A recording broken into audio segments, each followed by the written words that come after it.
Hello, welcome, and thanks for joining us on this edition of News 2. I'm Sandra Gumansing. A number of important decisions were made during WAPA's monthly board meeting last week on St. Thomas. One of those was the approval of the fiscal year 2014 budget. News 2's Erica Parsons has more on the authority's financial condition. A little more than 1 month ahead of schedule, the VI Water and Power Authority's governing board approved the agency's operating budgets for fiscal year 2014.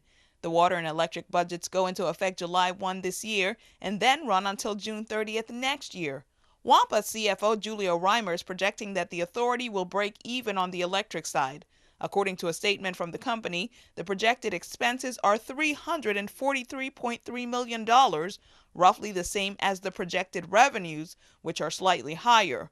On the water side, Reimer projects expenses near $36.6 million and revenues around $41.1 million. Assistant CFO Maurice Sebastian reported out to the group that WAPA is in a better financial position. He said part of that is due to the cutbacks the company has been making. He said it's also thanks to the 90-day payment arrangements negotiated with the new oil supplier Trafigura that helps WAPA have a better cash flow. Despite that little bit of good news, the VI government still owes WAPA a hefty sum, and that amount tops $20 million. The government's balance owed to WAPA is up 45% more than last year's. On the electric side, the accounts receivable balance from the government was $20.7 million, which is $6.4 million more for the same period last year. The agencies with the largest balances are Juan Louis Hospital, Human Services, Schneider Hospital, Corrections, and the Department of Finance for the streetlights. On the water side, the government's balance is down 24% compared with April 2012 and stands at $3.2 million. Corrections, Human Services, and Juan Louis Hospital carry the largest water balances. Erica Parsons, News 2. Now, WAPA's electric system capital budget for fiscal year 2014 is $40.2 million. The capital budget for the water system is $18.5 million. Police are investigating after 2 women were found dead in a private residence on St. Croix in Estate Smithfield. Criminal Investigation Bureau detectives are calling it a murder-suicide. The victims were 43 and 56 years of age. Police said 2 women were found dead from gunshot wounds in a private residence. Police were notified of the deaths a few minutes before 11 p.m. on May 28th by a male individual who told police that he and one of the deceased females are involved in a relationship for the past 4 months. He said his girlfriend went to collect some of her belongings from her former girlfriend's home, but by 9 p.m. he saw that she did not return. The male went to the former girlfriend's home and was able to look inside and saw the 2 females unresponsive. He then called police. According to the preliminary police report, both females suffered gunshot wounds and a firearm was found on the scene. Police said the home was locked and there was no sign of forced entry. The victims have not yet released the names of the victims, pending verification and notification of next of kin. Police say a 56-year-old man was robbed of $150 and a cell phone a few minutes before 2 a.m. on May 28th. The victim reported that he was on Company Street on St. Croix when 2 males walked up to him. One pushed a hard object into his side and the other demanded everything in his pockets. The suspects took the cash and the phone and walked away. The 2 suspects were described as one, a tall black male wearing a black shirt and a green shirt over his head. The second suspect was a short Hispanic man wearing a green shirt and white pants. Be sure to call police if you have any information that can assist in these investigations. Well, as News2 reported on Tuesday, many are mourning the loss of an education leader with the passing of Mrs. Ulla F. Muller. The staff and students at the Ulla F. Muller Elementary School paused for a moment of silence and reflected on her legacy. Many are saddened to learn of the passing of one of the most distinguished and respected educators of the 20th century with the passing of Mrs. Ulla F. Muller on Monday night at the age of 97. The former Nisky school was renamed in her honor in 1979. Beginning her term there in 1953, Mrs. Muller spent 27 years helping to develop the campus from its original physical expansion in 1963 to its growth in academic programs and facilities in the early 1970s. Today I am very saddened. I've been very sad since yesterday because Ms. Muller meant a lot to me. I attended the Ulla F Muller School, and Mrs. Muller was my principal. She also was a very, very strong influence in my life. She was honored by the faculty and staff and students of Muller School. She came and you could see that she was, how could I say it? Over elated. I mean, she was really elated. And she knew all the dances we did, the songs we did, and she told the students, you should have done this or you should do that. I love what you did. She showed interest and love for the students, even up to last year. A wreath-laying ceremony was held on Thursday at the school. Students, parents, and faculty observed a moment of silence. Even in her 90s to be a judge at the spelling bee, and it amazed me at her knowledge and her even remembering names at that age. It just amazed me. But I was very pleased to have the opportunity to know her up until recently. We honored her. We honored her over and over again. Ms. Muller spent many times with us. She celebrated learning with us, and it's a sad day. It's a sad day. Delegate to Congress Donna Christensen joined the Virgin Islands community in expressing condolences to the family of Mrs. Ulla F. Muller. She said in a release, the Virgin Islands community has lost another one of its treasured matriarchs and icons. Acting Education Commissioner Donna Fred Gregory and St. Thomas St. John Insular Superintendent Jeanette Smith-Barry offer condolences to the family and friends.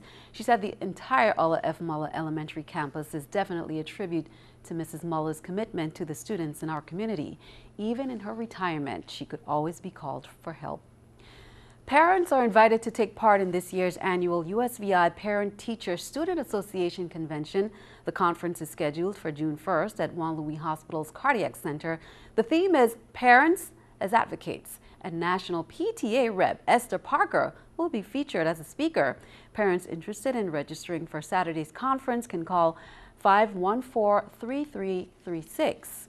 General registration is $35. PTA members pay $25. Persevering and growing your business one day at a time. That was the theme of the Small Business Week ceremony held Wednesday at the Marriott on St. Thomas. 12 small VI businesses, business persons, and organizations that exemplify sound business practices were honored, and they included a few businesses. A similar ceremony will be held on St. Croix at noon on Thursday at Carambola Beach Resort. We're very, very grateful for the award that we received today. We're thankful to everybody who helped us along this journey, and we hope to be here for many, many years serving our community in wellness. Thank you. So it's a bittersweet award because once we found out that we were being honored with this award, Cafe Roma actually had a devastating fire and lost everything inside. So I plead to anybody out there that likes Cafe Roma and wants to support Cafe Roma that they can go to our website. Thank you. I would like to thank the SBDC for all the support and for selecting Mail Plus as Business of the Year. Good evening. We appreciate the award that we have received here, and we thank our customers that come at Gasworks, and we give God blessings for all the blessings that He have given us. Well, this has been a great honor for us at Scotiabank being honored as a Small Business Bank of the Year, but the honor really goes to the awardees. Many of them are customers of Scotiabank, and it's just been a great pleasure being here. And we thank you for the SBDC, SBA for honoring us, and again, congratulations to all the honorees as well. And congratulations to all the honorees on behalf of all of us here at News 2 and CBS TV 2. Well, keeping our eye on the economy, before that, lawmakers from both sides of the aisle are raising new concerns about testimony Attorney General Eric Holder recently gave about the Justice Department's crackdown on leaks to reporters. Danielle Nottingham has the latest from Capitol Hill. CBS News has confirmed the House Judiciary Committee is investigating whether Attorney General Eric Holder lied under oath. Holder appeared before the panel earlier this month and denied involvement in the government's controversial seizure of Associated Press phone records.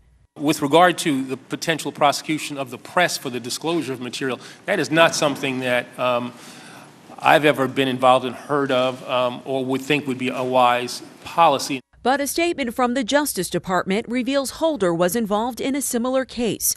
He approved a search warrant for the personal emails and cell phone records of Fox reporter James Rosen.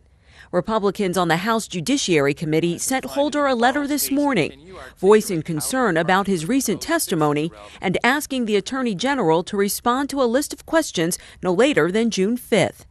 If lawmakers determine Holder lied under oath, he could face jail time. That's unlikely, but there are growing calls for him to step down. Holder has been going forward with his public schedule, but he is reportedly stung by the leak controversy and is doing some soul searching.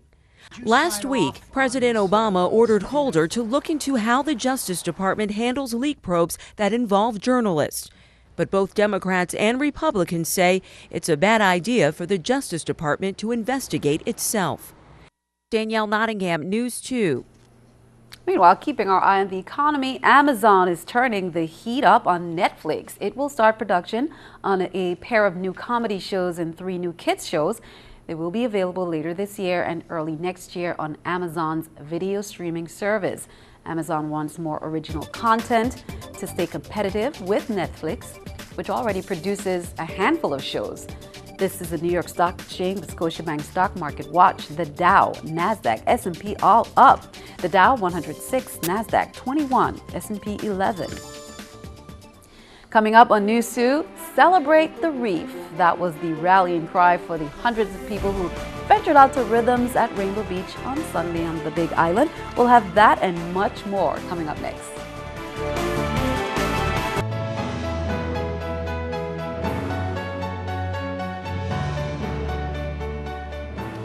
The second annual Eastern Caribbean Health Outcomes Research Network, or ECORN, symposium kicked off on Wednesday at the Marriott's Frenchman's Reef Hotel on St. Thomas. The University of the Virgin Islands and Yale University have partnered together to host the symposium. ECORN is a community-based study dedicated to expanding clinical research on chronic diseases affecting racial, ethnic minority populations across the Eastern Caribbean. And we will have more from that symposium, which continues on Thursday. Well, the Department of Agriculture is temporarily limiting the horses that can come into the territory. Officials said that a horse in Puerto Rico was confirmed as having contagious equine metritis. That's a rare disease that is sexually transmitted between horses and can cause infertility. Horses from Puerto Rico or traveling through Puerto Rico will not be allowed into the territory.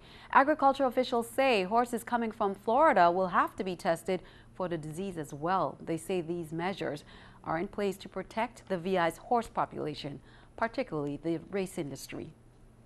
Celebrate the reef. That was the rallying cry for the hundreds of people who ventured out to rhythms at Rainbow Beach on Sunday for the annual Reef Jam celebration. Gary Anthony reports. There is always plenty of music, sun, and fun on Sundays at Rainbow Beach. And this weekend, thanks to Reef Jam, you can add the opportunity to learn more about our coral reefs, a lionfish derby, and much, much more. Today is all about raising money for marine-related education and outreach programs. All the money that's raised today goes back into the St. Croix community for projects that Reef Jam sponsors. This year, Reef Jam sponsored 4 major projects. There were free snorkel clinics, and the whole idea is to get people out in the water, seeing the resource that's around the island. Tan Tours takes on trash, which was kind of a flash mob, beach cleanup, working on spreading the word about keeping the beaches clean and keeping trash out of the water while having fun at the same time. The Reef Responsible Restaurant Program, and this program is all about encouraging sustainable purchasing habits in restaurants and talking to local restaurants, their kitchen, their staff, and their patrons about how the choices they make when they purchase seafood affects the local fisheries. And Reef Wrap. This is our 3rd year of the Reef Wrap. And this is a great program where we have representatives go into every single high school on the island, do a quick presentation with the kids about the students about what coral reef is, why it's endangered, why we need to protect it. And then they come today to Reef Jam and they perform a live original song that they wrote about the coral reef and how to protect it. The first place winner for lyrics was Good Hope School's Israel Sudin, John Devra, and Alex Lewitz. And first place for performance was Good Hope School's Christian Ashley and Aisha Boyd. All in all, Reef Jam rocked. Reef Jam is important in a community like ours that depends so much on the reef, not only for recreation, but for food, to support our economy in many, many ways. The awareness that is spread here, I hope that everyone who's out here, because this is always crowded with people and more still coming, are really taking to heart the message of Reef Jam. Gary Anthony, News 2. The Sunny Isles Shopping Center has a new look. Well, at least part of it does. Students from the Coral Conservation Club, General Biology class, and art classes at the St. Croix Educational Complex installed a mural on the Payless Shoes building to promote positive environmental change. It depicts the idea that the reef is closer than you think. The mural was put up 2 weeks ago, but the students have been working on the project since 2010. In fact, it appeared in the 2011 Festival Parade. St. Croix Environmental worked with the students and teachers at Complex on that art project. Well, coming up on News 2, we'll have more coming up next.